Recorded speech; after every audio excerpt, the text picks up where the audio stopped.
नमस्कार, वंदे मातरम। दोस्तों, स्वागत है आप सबका सैनिक पाठशाला में। आज के इस वीडियो में 8वें पे कमीशन से जुड़ी हुई एक बड़ी अपडेट लेके आया हूं। दोस्तों, 8वां पे कमीशन गठित हो चुका है। सरकार ने गैजेट निकाल दिया है। सरकार ने हिदायतें जारी कर दी हैं पे कमीशन को। अब ऐसे में आने वाले समय में बहुत सारे मीटिंग्स होंगे दोस्तों। अब इसी क्रम में पहला मीटिंग 15 नवंबर 2025 को होने जा रहा है, जिसका एक लेटर भी सामने आया है। इसके बारे में आगे जानकारी दूंगा। इस मीटिंग में क्या क्या मुद्दे रहने वाले हैं वो भी आगे आपको बताऊंगा। यह लेटर शिव गोपाल मिश्रा जी द्वारा जारी किया गया है, जो कि महत्वपूर्ण लेटर है दोस्तों, क्योंकि आने वाले समय में 8वें पे कमीशन से जुड़ी हुई मीटिंग से ही निकल के आएगा कि आखिर 8वें पे कमीशन में हमें क्या मिलेगा। इसके साथ ही साथ दोस्तों, 8वें पे कमीशन का एक रिपोर्ट आपको समझाऊंगा कि किस तरीके से 8वां पे कमीशन केवल पेंशन और पेमेंट में नहीं बढ़ोतरी करेगा, बल्कि कुछ भत्तों में भी बढ़ोतरी करेगा। क्या ये भत्तों में जो बढ़ोतरी होगी, इसका फायदा पेंशनर्स को मिलेगा? इसके बारे में भी एक रिपोर्ट के जरिए आगे आपको समझाऊंगा। और जो मीटिंग होने जा रही है उनमें क्या क्या मुद्दे रहेंगे, उसके भी कुछ पॉइंट्स मैंने बनाए हैं, वो भी आगे आज के इस वीडियो में समझेंगे। तो चलिए आगे बढ़ेंगे इन्हीं विषयों को लेके। आगे बढ़ने से पहले हमेशा की तरह मेरा आप सबसे आग्रह है दोस्तों, सामने के आंकड़े देखिए। अभी भी बहुत सारे ऐसे व्यूअर्स हैं जो चैनल के वीडियोस देखते हैं लेकिन चैनल के सब्सक्राइबर नहीं हैं। तो उन व्यूअर्स से मेरा आग्रह है कि सबसे पहले फटाफट से चैनल को सब्सक्राइब कर लें, ताकि आने वाले समय में 8वें पे कमीशन से जुड़ी हुई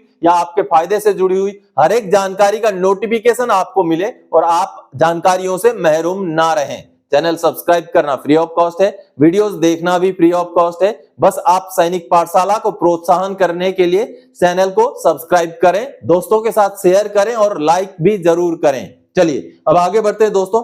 सबसे पहले आपको मैं समझाता हूं कि 8वें पे कमीशन से जुड़ी हुई जो अपडेट आई है, 8 सीपीसी में पे पेंशन के अलावा क्या क्या बढ़ेगा, एक रिपोर्ट देखें। चलिए सबसे पहले आपको रिपोर्ट दिखाता हूं। एक रिपोर्ट है जिस रिपोर्ट में बताया गया है कि किस तरीके से प्रोडक्टिविटी लिंक्ड, यानी कि किसी का परफॉर्मेंस के ऊपर भी उनका पेमेंट पे आउट दिया जा सकता है। जी हां, क्या है ये चीज, चलिए रिपोर्ट देखते हैं। दोस्तों, ये प्रभात की खबर आप देख रहे हैं, जिसमें 8वें पे कमीशन के और उसमें बढ़ने वाले कुछ अलाउंसेस के बारे में जानकारी दी गई है। 8 पे कमीशन सरकारी कर्मचारियों की सिर्फ सैलरी में नहीं होगी बढ़ोतरी, मिलेंगे कई और फायदे, जाने क्या क्या हैं। अब देखिए, इसमें पहले तो कुछ चीजें जो कि सबको पता है वो दी गई हैं। इसमें से जो महत्वपूर्ण अंश है वो मैं आपको समझा देता हूं। आखिर ये रिपोर्ट में आपको क्यों दिखा रहा हूं, किन कर्मचारियों को होगा फायदा, ये सारा चीजें ठीक है। लेकिन आगे देखिए दोस्तों, आयोग का कार्य क्षेत्र क्या रहेगा, वेतन और भत्तों में सुधार होगा, बोनस और प्रदर्शन आधारित प्रोत्साहन, ये महत्वपूर्ण है दोस्तों। यहाँ पर आप देख पा रहे हैं, बोनस और प्रदर्शन आधारित प्रोत्साहन। आयोग मौजूदा बोनस योजनाओं की समीक्षा करेगा और उत्कृष्ट प्रदर्शन करने वाले कर्मचारियों को पुरस्कृत करने के लिए एक नई प्रदर्शन आधारित प्रोत्साहन योजना यानी कि पीएलआई का सुझाव दे सकता है। यह योजना कर्मचारियों को अधिक उत्पादक और जिम्मेदार बनाने में मदद करेगी। दोस्तों, बोनस और प्रदर्शन आधारित जो प्रोत्साहन योजना के बारे में जो बताया गया है, ये बेहद महत्वपूर्ण है, क्योंकि इसके बारे में टर्म्स ऑफ रेफरेंसेस में भी जिक्र है, जो गैजेट पब्लिश हुआ है उसमें भी जिक्र है। तो कहीं ना कहीं ये कर्मचारियों को तो फायदा देगा, लेकिन इसका प्रावधान पेंशनर्स के लिए भी होना चाहिए। अगर कर्मचारियों को जितना भी परसेंट दिया जाए उसका कम से कम आधा सालाना एक बार पेंशनर्स को भी बोनस और प्रदर्शन आधारित प्रोत्साहन की व्यवस्था होनी चाहिए दोस्तों। आगे देखिए दोस्तों, ग्रेच्युटी और पेंशन में सुधार होगा। जी हाँ, ये भी महत्वपूर्ण पॉइंट है। आयोग की संदर्भित शर्तों यानी कि टीओआर में यह स्पष्ट किया गया है कि वह एनपीएस यानी कि नेशनल पेंशन सिस्टम और यूनिफाइड पेंशन स्कीम यूपीएस के तहत आने वाले कर्मचारियों की मृत्यु सह सेवानिवृत्ति ग्रेच्युटी की समीक्षा करेगा।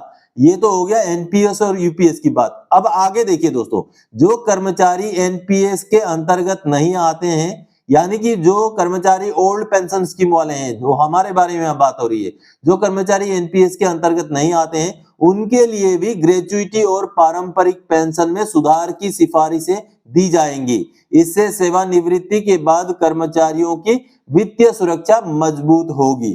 तो दोस्तों, ये कुछ पेंशन के साथ साथ जो अलाउंसेस या पेमेंट के साथ साथ जो अलाउंसेस, ग्रेच्युटी या जो प्रोडक्टिविटी, बोनस और प्रदर्शन आधारित प्रोत्साहन जो कहा गया है, उसके बारे में यहाँ जानकारी दी गई है। तो इस तरीके से अलग तरीके का कोई प्रोत्साहन से रिलेटेड, आपके काम से रिलेटेड, आपका दक्षता से रिलेटेड कुछ ऐसे अलाउंसेस आने वाले समय में 8वां पे कमीशन रिकमेंड कर सकता है, लेकिन इसका सीधा सीधा फायदा पेंशनर्स को होता हुआ नहीं दिख रहा है। हालांकि इसका फायदा पेंशनर्स को भी दिया जाना चाहिए, क्योंकि पेंशनर्स का कोई प्रोडक्टिविटी से कोई रिलेशन नहीं होता है। तो जिस भी विभाग से पेंशनर्स काम करके आए हैं उसी हिसाब से उनको भी जो कर्मचारियों को दिया जाता है उसका कुछ अंश, कुछ हिस्सा जरूर मिलना चाहिए पेंशनर्स को भी। ऐसा कोई मैकेनिज्म जरूर बनाना चाहिए। आप अगर इस बात से सहमत हैं तो वीडियो को शेयर जरूर कीजिएगा दोस्तों। चलिए अब आगे बढ़ते हैं। जो मीटिंग के बारे में खबर सामने आई है, जो लेटर जारी हुआ है उसके बारे में। 8 CPC बिग अपडेट, मुद्दों पर चर्चा करने के लिए 15 नवंबर को सुबह 11 बजे अहम बैठक,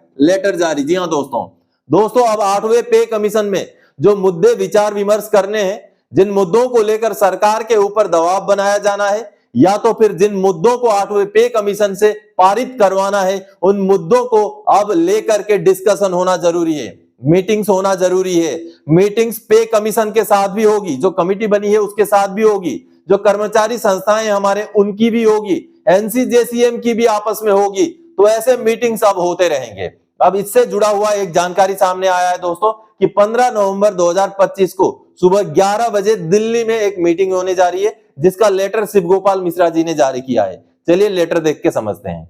दोस्तों बड़ी खबर है, 7 नवंबर 2025 का यह लेटर है, नेशनल काउंसिल स्टाफ साइड की तरफ से दिया गया लेटर है। शिव गोपाल मिश्रा जी का सिग्नेचर है इस लेटर में, और यह लेटर अहम है दोस्तों, क्योंकि आने वाले समय में बाकी कोई संस्था पे कमीशन के साथ बातचीत करे ना करे, उनके साथ मीटिंग्स करे ना करे, वो तो समय बताएगा, लेकिन SCJCM यानी कि ये जो नेशनल काउंसिल स्टाफ साइड है ये जरूर बातचीत करेगी। इसकी मीटिंग जरूर 8वें पे कमीशन के साथ होगी। जो कमेटी अभी गठित की गई है, एक चेयरमैन और 2 सदस्यों वाली, उनके साथ इनकी मीटिंग्स होंगी दोस्तों। और इसमें एक बड़ी खबर, बड़ी जानकारी सामने आ रही है। अब स्टाफ साइड की नेशनल काउंसिल की मीटिंग होने जा रही है 15 नवंबर 2025 को सुबह 11 बजे, जिसकी जानकारी इस लेटर के जरिए सामने आई है। देखिए, all standing committee members of the national council staff side JCM, सभी स्टैंडिंग कमिटी के मेंबर्स को यह जानकारी दी गई है, ये लेटर भेजा गया है। Dear comrade, as you are aware that the notification regarding the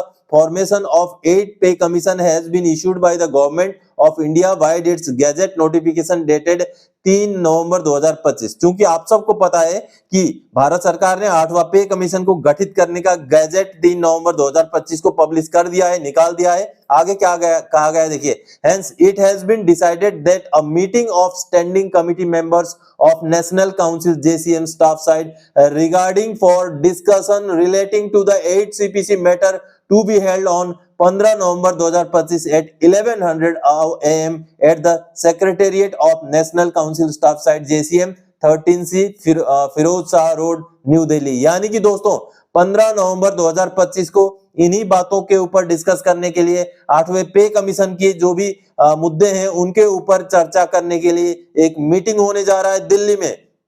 और ये meeting secretariat of national council का जो ऑफिस है वहां होने जा रहा है दोस्तों। तो कहीं ना कहीं बेहद अहम है, बेहद महत्वपूर्ण है, क्योंकि नेशनल काउंसिल जो स्टाफ साइड की तरफ से जो TOR के पॉइंट भेजे गए हैं, बहुत सारे पॉइंट्स भेजे गए हैं, उसमें बहुत महत्वपूर्ण पॉइंट्स भी हैं, वो आगे आपको मैं समझाऊंगा, दिखाऊंगा, डिस्कस करूंगा। लेकिन अब देखिए ये मीटिंग होने जा रही है 15 नवंबर को, बड़ी बात है, बड़ी खबर है। All standing committee members of national council staff side JCM are requested to attend the said meeting on the date and time referred to above. यानी कि सभी को उस मीटिंग को अटेंड करने के लिए, उसमें उपस्थित रहने के लिए ये लेटर जारी किया गया, जो कि अहम है, महत्वपूर्ण है दोस्तों।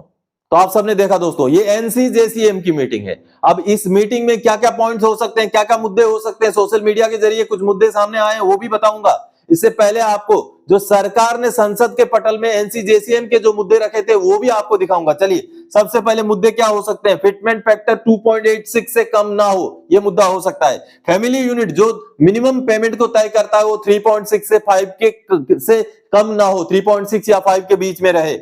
आगामी DA बढ़ोतरी का सटीक तरीका तय किया जाए। जी हां दोस्तों, ये बहुत महत्वपूर्ण है। आप सबने देखा पिछले 10 सालों में DA की बढ़ोतरी बहुत कम हुई, जो कि अगर हम उससे पिछले 10 साल का देखेंगे तो 125% था, लेकिन पिछले 10 साल में अब मुश्किल से 60% पहुंचने वाला है। तो कहीं ना कहीं DA बढ़ोतरी का ये जो तरीका है, जो बास्केट है जिस बास्केट पर के बेस पर AICPIN के आंकड़े तय किए जाते हैं उसमें बदलाव की जरूरत है, ये भी एक महत्वपूर्ण पॉइंट है। अगला पॉइंट, पेंशनर्स का वेलफेयर भी देखा जाना जरूरी है। जी हाँ, ये भी एक महत्वपूर्ण मुद्दा है जो डिस्कस हो सकता है मीटिंग में। और अगला पॉइंट दोस्तों, OPS को लागू करना या तो फिर UPS में सुधार किया जाना, ये भी मुद्दा हो सकता है। तो सबसे पहले जो पॉइंट सरकार ने संसद में रखे थे उनको देखेंगे, उसके आगे सोशल मीडिया के जरिए जो इस तरीके के पॉइंट सामने आए हैं उनको भी देखेंगे। चलिए डॉक्यूमेंट देखते हैं। दोस्तों, नेशनल काउंसिल स्टाफ साइट के जो पॉइंट्स थे TOR के, वो पॉइंट्स भारत सरकार ने भी राज्यसभा के पटल में रखे थे। ये देखिए, भारत सरकार से जब सवाल जवाब हुआ था तो उसका जवाब देते हुए भारत सरकार ने जो SC/JCM के यानी कि जो स्टाफ साइट की तरफ से जो पॉइंट्स गए थे उनको पटल पे रखा था, राज्यसभा में रखा था। तो यहाँ पर आप देख पा रहे हैं इसमें बहुत महत्वपूर्ण पॉइंट थे। सबसे पहले तो जो मिनिमम जो पेमेंट है उसको सही सही निर्धारित किया जाए, एक्रोइड फॉर्मूला में बदलाव किया जाए, संशोधन किया जाए, ऐसी मांग की गई थी। और पे लेवल मर्ज करने की भी मांग थी दोस्तों, 1 से 2, 2 से 3, इस तरीके से मर्जिंग की बात थी। MSCP जो है उसमें पुनर्विचार करने की, उसमें सुधार करने की मांग थी। उसके साथ ही साथ और भी कई सारे मांग थे दोस्तों। पेंशनरों को तत्कालीन दी जाने वाली अंतरिम राहत को निर्धारित करने की भी मांग थी। पेंशन में तत्कालीन विलय करना, वेतन और पेंशन में तत्कालीन विलय किए जाने की भी मांग थी, यानी कि महंगाई भत्ते को यानी कि DADR को मर्ज करने की भी मांग थी। उसके साथ ही साथ और भी मांग थे दोस्तों, जैसे कि आप देख पा रहे हैं विसंगति समिति को की बैठक, जो कि 7वें पे कमीशन के विसंगति है उनको दूर करने की भी मांग थी। और जो पारिवारिक पेंशन है, सेवानिवृत्ति ग्रेचुइटी है, उसके बाद कम्यूटेशन को कम अवधि में खत्म करने का मुद्दा था, हर 5 साल में पेंशन बढ़ोतरी का मुद्दा था। इस तरीके से कई सारी मांगे दोस्तों दी गई थी। अब इन मांगों के साथ साथ अब जब मीटिंग होने वाली है तो उस मीटिंग में क्या मांगे महत्वपूर्ण रहने वाली हैं दोस्तों, उसका मीडिया के जरिए, सोशल मीडिया के जरिए एक खबर सामने आई है, वो भी आपको दिखाता हूं। अब ये कुछ महत्वपूर्ण मुद्दे आप देख पा रहे हैं 8वें पे कमीशन को लेकर जो आने वाले मीटिंग में डिस्कस हो सकते हैं, जो सोशल मीडिया के जरिए सामने आया है। Shiv Gopal Mishra demands related to 8 central pay commission. 8 pay commission में जो NC/JCM की तरफ से जो पॉइंट्स दिए गए उनमें से क्या क्या मुद्दे हैं जो महत्वपूर्ण है, उसको लेकर के ये जो है जानकारी सामने आई है। यहाँ अंग्रेजी में लिखा हुआ है, चलिए मैं आपको हिंदी में ही समझा दूंगा। सबसे पहले तो फिटमेंट फैक्टर के बारे में लिखा गया है। उन्होंने कहा है कि यह 2.86 से कम नहीं होना चाहिए फिटमेंट फैक्टर। आगे 2.86 से ऊपर की अंतिम संख्या अभी तक नहीं हुई है, कोई अटकलबाजी नहीं है। देखिए ऐसा लिखा हुआ है। अगला फैमिली यूनिट के बारे में।